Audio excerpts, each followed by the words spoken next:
next game. I think that's Bielsa Queens and Rivers Angels. And I think right after that one, we'll begin to see where the title will be heading. I mean, I wanted to see pictures coming from that game between Confluence Queens and Edo Queens, and of course how that goal was scored. There you have the pictures coming from that game. I'll quickly throw this one to, of course, so Bolu Omoni, who is not here in the studio, but somewhere. Bolu, for you, I mean, the NWFL Super Six, it's something we just have to celebrate, but the time is happening, and with the teams, the way they are playing, were you surprised by how Confluence Queens actually bounced back from that 3-1 loss to Delta Queens to beat Edo Queens? Well, just like FC Robo Queens, I expected Confluence Queens to lose. You can't play back-to-back games in the 2 days and expect to win, but to my surprise, they won a game and gave themselves a chance to play in the semi-final. Minus the fact that I hate the scheduling, playing games like that. We even complained about the men that had dates, but the ladies won. But my happiness is the games are going on. Remember, it was different suspension. They came back, the games are on. We need to know our champion, we need to know our continental representatives. So hopefully from next year we'll do better. But for now, I'm excited that these games are on. So well done to the organizers. All right, let's listen to reactions coming from the coaches of the teams. Well, every coach will be happy when he wins, and like you can see, our female league has improved. Every team in the Super Six is potential champion. Everybody is good. So I'm happy that the most important team, we got the 3 points. Though that this is not our best performance. Our aim is for us to make sure we score like 3 or 4. That was our major. I know it won't be easy. It won't be easy. I know that, but it's possible. So I was surprised when they were playing that they were comfortable with the 1 goal, because which means that we are in a tight situation in the sense that we must win Rivers. You know, today is just like our bad day in terms of scoring, but other department of the field were in control of the game, but it's unfortunate they got that cheeky goal and they took it. I say as a coach of Confluence Queen, I'm very, very happy, because it hasn't been easy for Confluence Queen for us to get to this road there, because I know the bookmaker, the press, and the judge did not give a Confluence Queen.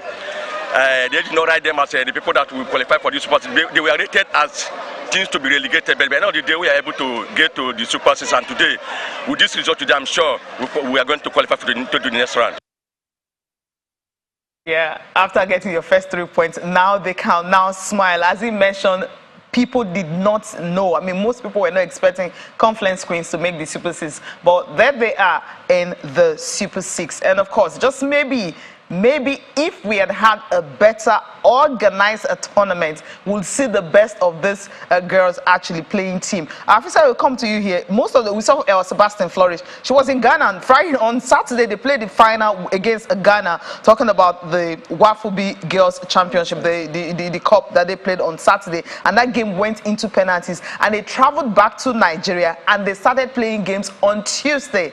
They left Ghana on Sunday, arrived Nigeria on Sunday, yeah. And then Tuesday they had to travel to Delta State. And you know, these players, when they arrive in Nigeria, usually they travel by road. We all know that's what's obtainable. Now, see, most of those Falconet players are with the team. For FC Robo, for instance, they have 5 of their players with the Falconets. Edo Queens, you have some of their players. The head coach of Edo Queens, of course, is the assistant coach for the Falconets. And then you're looking at you playing games on Tuesday, and then the next day you're playing game on Wednesday. And these are some of the players who traveled to Ghana, and then they came to Nigeria, traveled by, and you're asking yourself, how do you get the best of these players to get the best of women's football coming from them? You know, I think by and large, it's a conversation we always run away from. Yeah. But our league organizers really have to do better.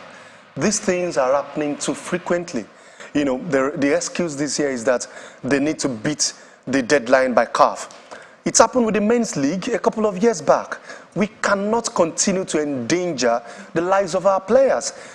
Aside the fact that they need to perform at the premium, what about their health? You know, the FIFA process 72 hours window for games, but the men are playing every 48 hours, the women are playing every 24 hours. Who does that? We need to be proactive. We need to chart a course for the future. Like I said, these things are happening too frequently. There was a time 2 years ago the league was suspended so that we need to meet CAF calendar, and now this year, you know, the regular season of the NWFL had ended for over a month. You know, they kept postponing the Super Six, and now here we are. They are saying that they all of a sudden they jumped out. We have to start this competition. You mentioned I saw Esther Onyelezide against Rivers Angels for FC Robo. These girls played in Ghana on Friday. On Saturday. On Saturday, they came back on Monday, and they're playing on Tuesday, Wednesday. We are killing the impact of these things. We have effect. Look at Onika, for instance. Players are playing 2 p.m. on a synthetic turf. Enyimba played 2 p.m. games 3 times back to back. We need to do better. There is no how we avoid these conversations. They will come up. Yeah, I know Austin and Bolu will have to chip in this one. Just maybe 1 more minute each before we move on to the table and the fixtures for Friday. Cecilia, I talked about this the other day, and I don't just want to put the blames on football organizers in Nigeria, but also the Confederation of African Football. I said that they must come out with a proper calendar and make sure that whenever they're having disruptions, that it doesn't affect whatever people are doing back home, you know. And I think that will show some level of seriousness, that there's proper planning, because, and I'm sure Bolu will agree with me, that when you fail to plan, you're planning to fail. Well, if you like Austin picked those words from my mouth, the first thing I was going to say is calendar. So you know that January, this is what we are doing. February, a few months ago, Premier League told us next season is starting on this day and ending on this day. Believe me, by July or before July, we know the fixtures. That's planning ahead of time. You don't need to fix everything 100%, but at least let us know this is happening here and there. So if Nigeria now fail to beat the deadline, we can blame ourselves. But FIFA don't have a calendar that we all know about, except the organizers know about the calendar and they didn't announce. But if not, I think having a proper calendar and everyone knows about it will help everyone. So if IMC or maybe MPL by then are lagging behind in the deadlines, journalists can keep pushing them. Don't forget, you have to submit a list here and there and so on. So I believe when there's a proper working calendar, things should get better. Yeah, I hope it gets better.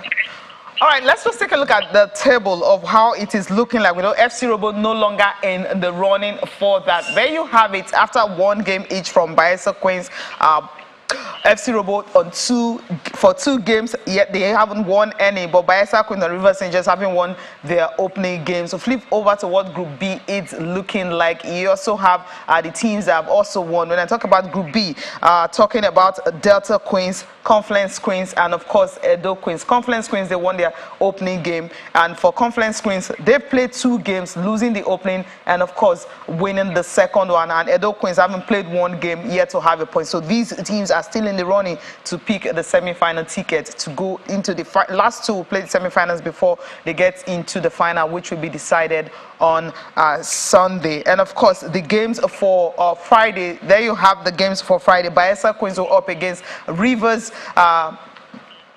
Angels, and then you have the games between Delta Queens and Edo Queens. Now this is the clash, and this is the games we will be looking at. Any of these 2 teams, well, any of the 4 teams can easily get a ticket to go into the WAFU B playoffs before they get the tickets to the Women's Champions League. All right, let's talk about the prize money coming from FIFA, the allocation that FIFA has done. Gianni Infantino, when I was listening to him, he's talking about this allocation, says he wants players to be remunerated from their effort, for all the efforts they put in place. Now there you have participating player allocation. Now for group stage, $30,000 guarantee. If you go to the round of 16, you're going to get $60,000. Quarterfinals, $90,000. A 4th place, $165,000.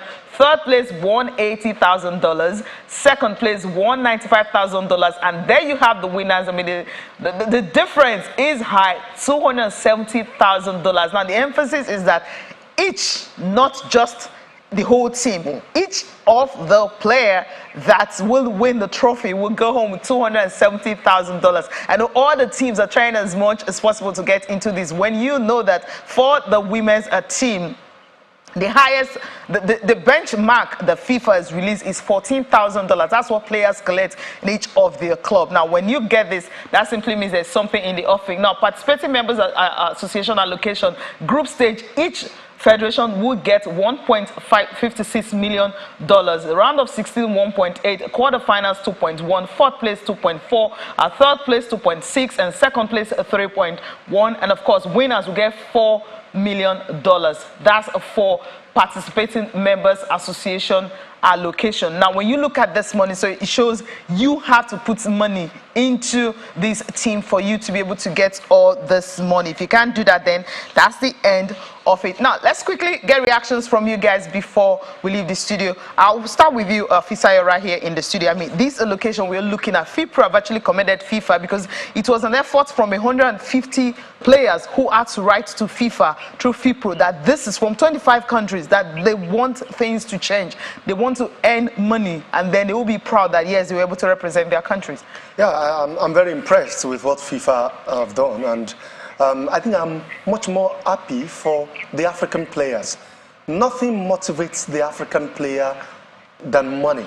And you know, in the history of FIFA Women's World Cup, no African team have gone beyond the quarterfinal stage, which Nigeria got to in 1999, the golden era of the Super Falcons. Now, the players going to this tournament know that they are playing for a substantial amount of money, $30,000 in the group stage, and if you get to the round of 16, you have the chance to double it. Yeah. So guess what? When the Super Falcons come up against Olympic champions Canada, the co-host Australia, be ready to see the players fight and drop blood, because that's the motivation they need, because they know that it's not in the hands of any federation where you need to ask or beg for your money. FIFA will pay you directly, so it's very laudable. And I'm not surprised, because I was at World Cup with Austin in Qatar, where Gianni Infantino declared that FIFA made $1 billion profits. So it's important, and it's very good to see them sharing them across board, especially women's football. And when the players themselves see this, I'm sure we should be ready for a spectacular FIFA World Cup tournament. That's what money can do, right? Austin? I know, Cecilia, I was just going through the figures again, and I'm saying it's fantastic for women's football. But I think I should just let Bolu jump on it, because I jumped on your excitement at the opening of the show. So Bolu, when you hear these figures, particularly that this is women's football, and we're talking about this sort of figures, is women's football now getting the sort of attention that you want to see? Well, to our next 10 years, let me pick it from Fisayo, but I won't do dollars like we did. I will come back to Nigeria Naira, because I'm at about 25 million Naira guarantee for playing an event. I was part of those that believe Falcons will likely not get 1 point at the World Cup. But the motivation now is different. You don't need to sleep extra night in the hotel because Federation will not pay you money. Your money is guaranteed. So don't be shocked by Fisayo. Some of these African players may be over-gingered to do well at the tournament, knowing if I get like 25 groups, say next round I'm getting much more. And Austin, please, the money for the federations there, let me tell them to drag their ears. That is not for you, it's not for salary. It is for development of the game in your countries. They did not ask people to share. So it means, if Infantino said one time that he has 4 girls, 4 daughters, so he knows what it feels like to be compassionate about women. And I like that it's the walking the talk. Remember, if you're in European media, if you don't pay enough for this women's game, you scrap you guys out. So hopefully this continues. Remember, women's championship is growing, women's World Cup is growing bigger. So hopefully we key into this development, and Nigerian Super Falcons and women's football will go back to the glory days. Okay, let me just reiterate. NFF, when you get that money, it's not yours. It's for the development of women's football. I like this one. Unfortunately, we have to go, guys. It's been so much fun doing this, particularly that we've given attention to the development of women's sports once again. Beautiful. That's the show in London. I'm Austin Okonakwa, and in everything you do, remember, keep talking sports. Bye for now. Fisayo, thank you so much for joining us on today's show. Thank you for having me. Thank you. And of course, Bolu Omoni, thank you so much for being on the show with us this evening. It's always a pleasure. Thank you so much for watching. I'm Cecilia Omogbe. Have a great day.